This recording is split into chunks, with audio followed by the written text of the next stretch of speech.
Ya, alhamdulillah. Syarat pendaftaran hari ini seperti diumumkan tadi oleh Ketua KIT dan Komisioner KIT, alhamdulillah kita telah memenuhi.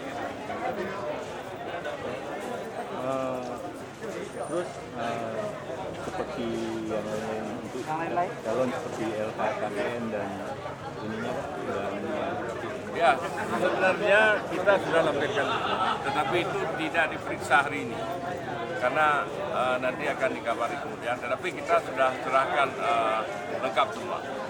Yang hanya diserahkan syarat calon, sedangkan persyaratan pencalonan nanti akan diperiksa kemudian. Pak, kira-kira kapan mulai cuti, Pak? Insya Allah tadi kalau sesuai pengarahan KIP tadi 28 Oktober. 28 Oktober. berapa lama? 3 bulan kurang lebih. Sampai dengan 11 Februari 2017. Tetapi ini sementara kita pegang itu dulu, kata Ketua KIP tadi, menunggu keputusan selanjutnya. Tetapi ya kita lihat saja nanti. Saya berniat nanti mungkin akan cuti. Target Bapak di pilkada ini bagaimana, Pak? Ya insya Allah target kita semua pasangan calon pasti menargetkan itu mendapat dukungan penuh dari rakyat. Artinya targetnya menang. Kalau Berapa harapan persen, Pak?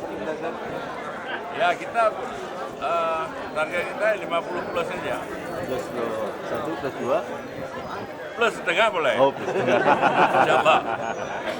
Apa Pak untuk menghindari gesekan Mas untuk pemilu ini? Bagaimana? Untuk menghindari gesekan. Langkah yang akan diambil menghindari gesekan atau Ya ada kita yang akan memberikan pemahaman kepada para pendukung, kepada tim ses, relawan bersama sayap-sayap supaya jangan menanggapi isu-isu yang miring-miring itu ataupun yang sifatnya memancing. Kita sudah kasih tahu jangan ditanggapi.